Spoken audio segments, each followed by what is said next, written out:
Bismillahirrahmanirrahim. Assalamualaikum warahmatullahi wabarakatuh. Alhamdulillahi rabbil alamin. Allahumma salli wa sallim ala sayyidina Muhammadin. Salat abdin qallat hilatuhu wa rasulullah wasilatuhu. Fa laha ya ilahana.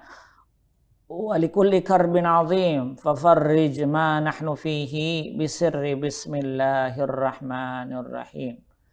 Segala puji bagi Allah Subhanahu wa Ta'ala yang senantiasa memberikan kita kenikmatan yang tak mungkin rasanya kita menghitung nikmatnya.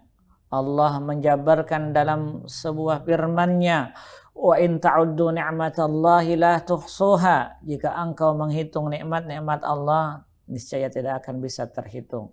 Oleh sebab itu patut rasanya kita senantiasa bersyukur kepada Allah. Salah satu cara kita bersyukur dengan lisan yaitu dengan mengungkapkan kalimat at-thayyibah, alhamdulillah, alhamdulillahi rabbil alamin. Salawat teriring salam tak lupa kita haturkan kepada junjungan kita Nabi besar Muhammad sallallahu alaihi wasallam. Allahumma salli wa sallim ala sayyidina Muhammad wa ala ali sayyidina Muhammad. Para pemirsa TPRI Kalimantan Selatan dimanapun Anda berada, kita berjumpa kembali dalam acara petunjuk ilahi yang dirangkai dalam suasana kumpulan daripada hadis yang diberi nama Mutiara Hadis.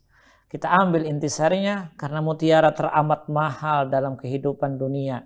Sebab itu kajian-kajian yang bernuansa hadis teramat mahal yang menjadikan petunjuk kita untuk menuju menjadi orang yang baik. Semoga acara ini salah satu memberikan perbekalan kita menuju alam akhirat yang nantinya kita akan lalui bersama dan kita akan diselamatkan oleh Allah Subhanahu wa Ta'ala. Hadis kali ini bicara terhadap, judulnya agak sedap-sedap ngeri, pedihnya neraka. Pedihnya neraka. Kita tahu neraka itu amat pedih, tapi terkadang ketika diceritakan neraka belum tentu air mata ini menetes, atau belum tentu kita mengambil ibrah daripada cerita tersebut. Padahal cerita neraka bukan fiksi, bukan cerita dongeng belaka, tapi cerita yang nyata yang setiap insan akan melintasinya jika dia mendapatkan ketetapan Allah, termasuk orang-orang yang tidak bersyukur terhadap nikmatnya. Wa in ta'uddu la in syakartum la azidannakum wa la in kafartum inna adzabi lasyadid. Orang yang tak bersyukur nanti akan mendapatkan siksa yang amat pedih oleh Allah, yang tentunya tempat siksa itu adalah neraka. Baik, hadisnya adalah dari seorang sahabat bernama Nu'man ibnul Bashir. Nu'man bin Bashir. Kita baca hadisnya. Anin Nu'mani ibnil Bashir. Anin Nu'mani ibnil Bashiri radhiyallahu ta'ala anhuma. Kenapa dikatakan radhiyallahu ta'ala anhuma? Karena keduanya sahabat.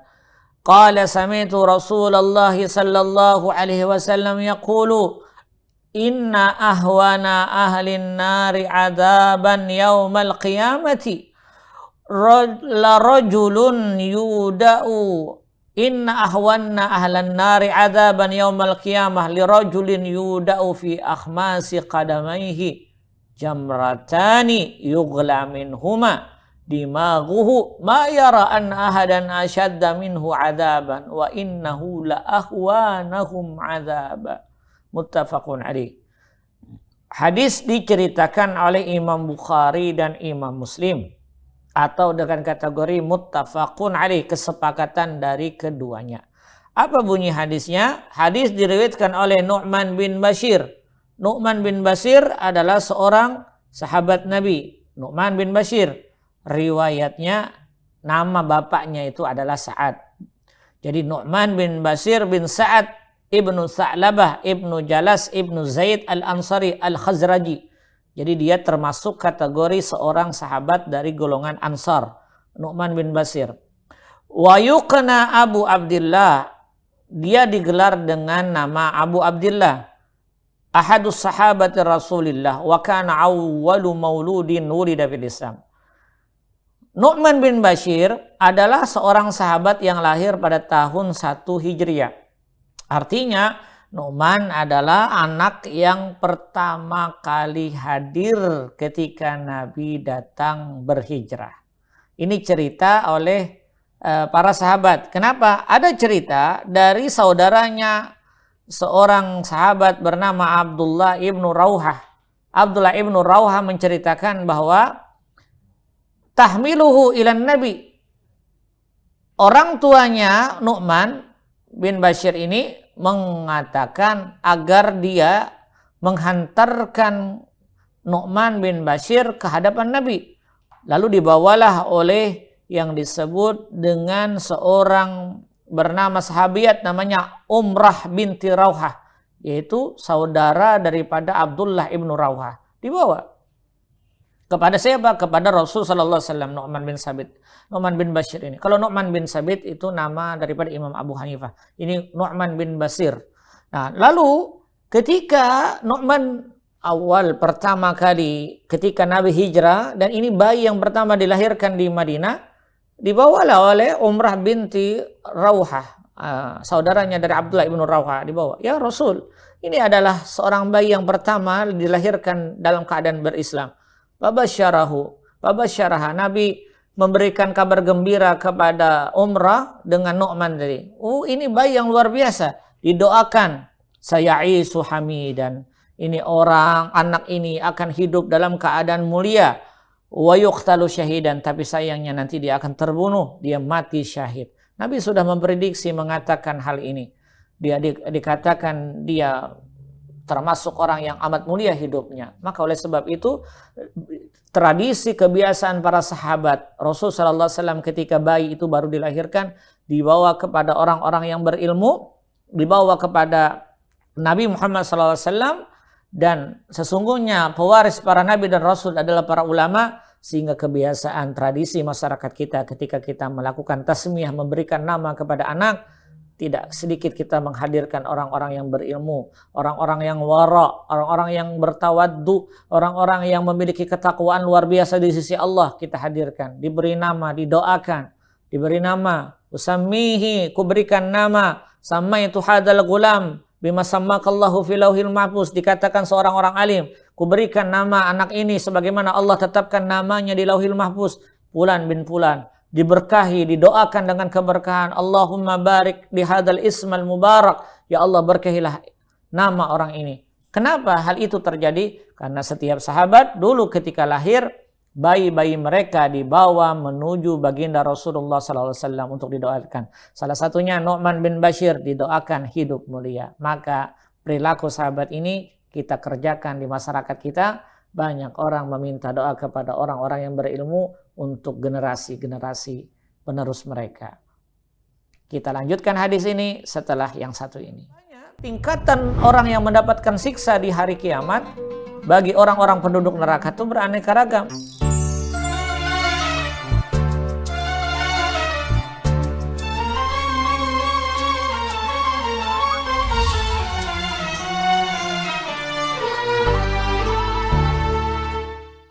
Allahumma salli wa sallim ala sayyidina Muhammad wa ala ali sayyidina Muhammad. Mari kita terjemahkan hadis ini sebagaimana yang dikatakan Nu'man bin Bashir. Nu'man mendengar langsung dari baginda Rasul sallallahu alaihi wasallam. Ini hadis. Mudah-mudahan para pemirsa dimanapun berada menghayati dengan hadis ini dan menjadikan orientasi hidupnya untuk berpikir panjang ketika mendengar hadis ini agar tidak melakukan perbuatan maksiat. Dikatakan oleh Nu'man bin Bashir, sami'tu Rasulullah yaqulu, aku pernah mendengar Nabi bersabda. Ini sabda Nabi. Kata Nu'man bin Bashir, Rasul bersabda, inna ahwana ahlin nari adzaban yaumal qiyamah. Sesungguhnya siksa ahli neraka, sesungguhnya siksa ahli neraka yang paling ringan pada hari kiamat. Kita tahu bahwa an-naru mahaluhul adab. Neraka itu dalam bahasa Arab disebut dengan nar.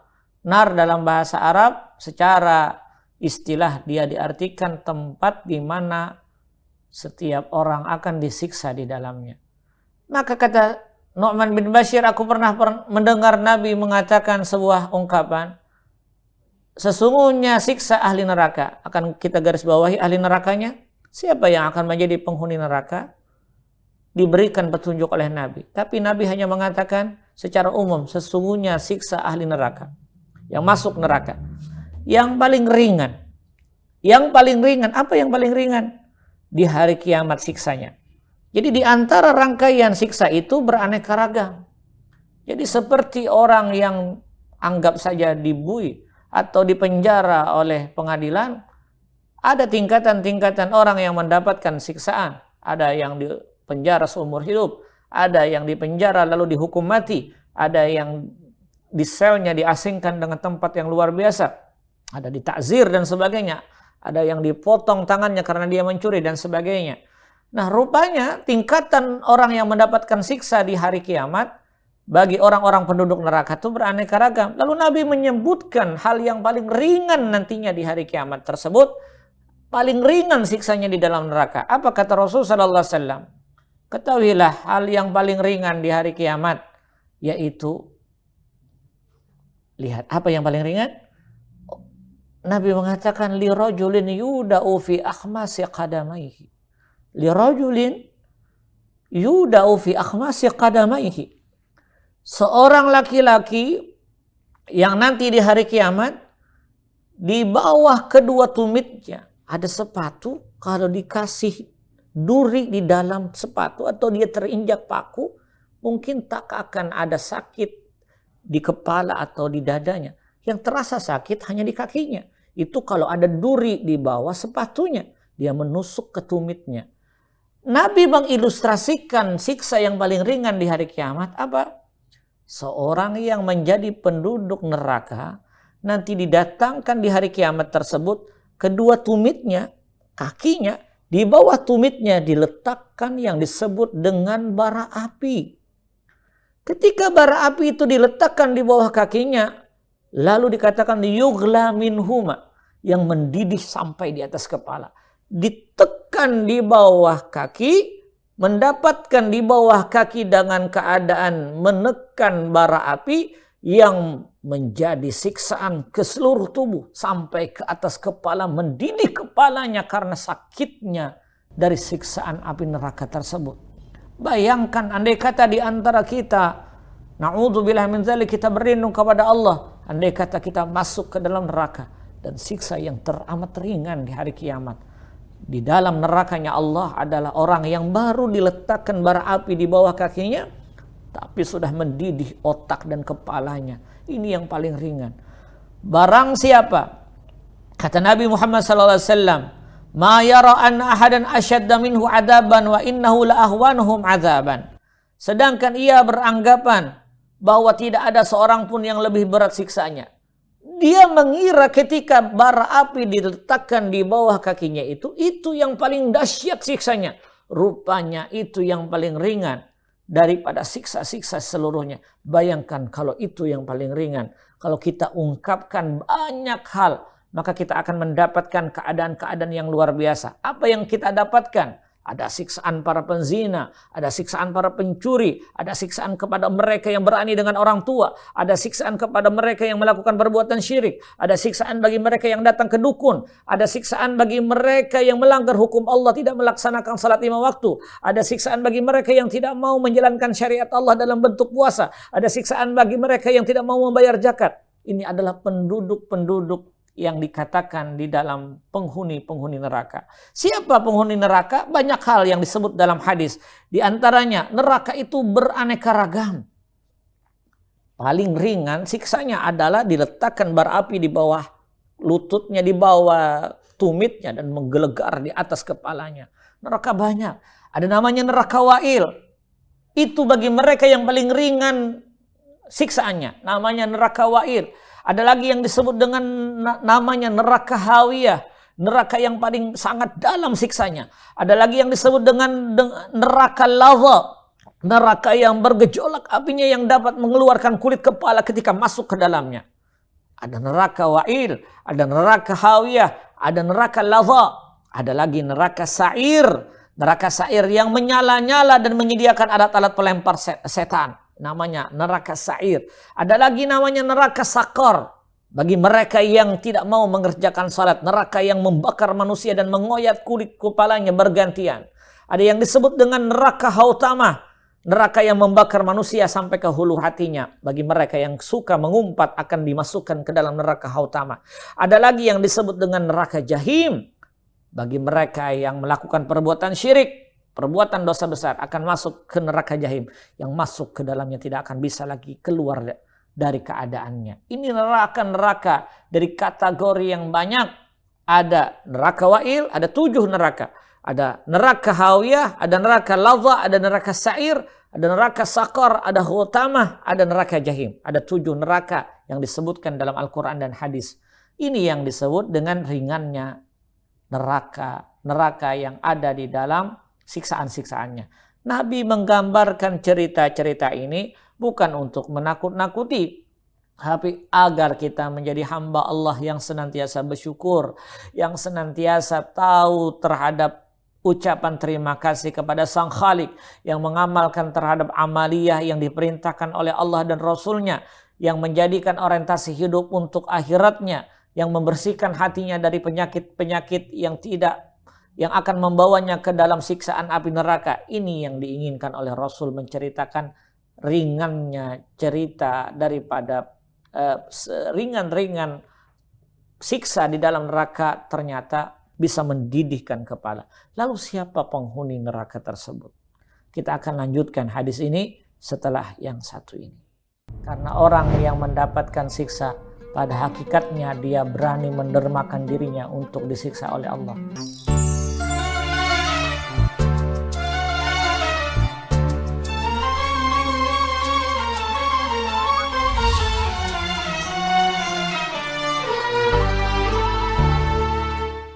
Allahumma salli wa sallim ala sayyidina Muhammadin wa ala ali sayyidina Muhammad. Para pemirsa TPRI Kalimantan Selatan dimanapun Anda berada.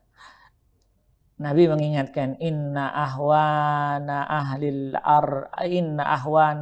nari adaban yaumal qiyamah la rajulun yuda'u fi akhmasi qadamaihi jumratani yugla min hadimaghuhu ma yara anna ahadan ashaddu minhu adaban wa innahu la ahwanahum adaban. Muttafaqun alaih.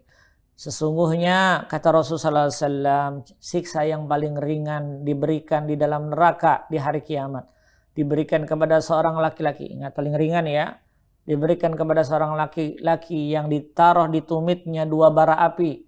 Kemudian dari bara api tadi ditaruh di tumitnya menyala, menggelegar sampai ke atas otaknya, kepalanya. Ya Allah, lindungi kami dari siksa-siksa yang demikian. Ma yara anna ahadan asyaddu minhu. Dia beranggapan itu yang paling pedih siksanya. Padahal wa innahu la ahwanahum. Nabi mengingatkan kembali, itu orang yang paling ringan siksanya kata Rasul sallallahu alaihi wasallam. Maka mesti kita berhati-hati. Baik, sekarang siapa penghuni neraka kalau kita mengetahui bahwa cerita ini sangat luar biasa? Penghuni neraka itu siapa? Kalau kita melihat daripada cerita ini, maka pertama dulu hadis ini memberikan gambaran at-tahdhiru minal wuqu'il ma'asi hatta la yakuna min ahlin nar. Kita sepakat bahwa hadis ini memproteksi kita agar kita tidak termasuk menjadi penduduk neraka. Kita sepakat. Al-Quran pun memberikan kita perintah, ya ayuhan nas ku anfusakum wa ahlikum nara. Wahai manusia, pelihara dirimu dan keluargamu dari api neraka. Kita diperintahkan untuk agar kita tidak tersentuh dengan api neraka. Kita tahu bahwa ketika kita berbuat maksiat, kita mengatakan inni zalamtu nafsi, Ya Allah, sungguh aku zalim terhadap diriku. Kenapa kita mengatakan kita zalim terhadap diri? Karena orang yang mendapatkan siksa, pada hakikatnya dia berani mendermakan dirinya untuk disiksa oleh Allah. Sedangkan Allah sayang terhadap kulit ini. Allah sayang terhadap bersihnya kulit kita, indahnya kepala kita, apa yang kita pikirkan, jernihnya mata kita ketika kita memandang sesuatu. Allah sayang terhadap diri kita. Tapi kita terkadang yang menjadikan diri ini untuk didermakan, disiksa dalam api neraka. Maka oleh sebab itu, Nabi Yunus alaihi salatu wassalam ketika masuk ke dalam perut ikan, yang sebenarnya dia tidak diinginkan untuk keluar dari kota Ninawa, sebuah wilayah di kota Irak. Untuk keluar dari tempat itu dia meninggalkan medan dakwahnya, masuk ke dalam kapal dan akhirnya terlempar dalam sebuah lautan. Ditelan oleh seekor ikan nun. Dia mengatakan di dalam perut ikan, La ilaha illa anta subhanaka inni kuntu minadh dhalimin. La ilaha illa anta, tidak ada Tuhan selain engkau ya Allah. Dia baru sadar, Nabi Yunus baru sadar bahwa ini kekuasaan Allah. La ilaha illa anta subhanaka, maha suci engkau.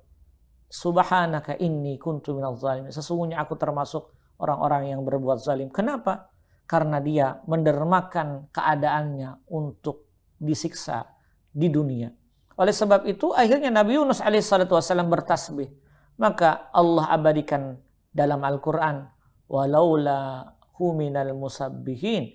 Andai kata Nabi Yunus termasuk orang yang tidak bertasbih, maka akan kami kekalkan dia di dalam perut ikan sampai hari kiamat. Ini cerita di dalam Al-Quran Al-Karim. Baik, siapa saja penghuni neraka? Kalau kita sepakat hadis ini memproteksi kita bahwa kita jangan sampai masuk ke dalam penghuni neraka. Sekarang kita introspeksi diri kita masing-masing. Al-Quran mengatakan bahwasanya di dalam Al-Quran orang yang mendapatkan siksaan dalam api neraka menjadi penghuni neraka. Orang yang meninggalkan salat wajib, mereka akan dinikmati oleh neraka. Dia akan ditunggu. Orang yang meninggalkan salat wajib dan orang yang tidak memberikan makan orang miskin atau tidak mau berzakat. Lihat di dalam surah Al-Mudassir ayat 42-44. Lihat bagaimana orang yang tak mau membayar zakat, orang yang tak mau salat.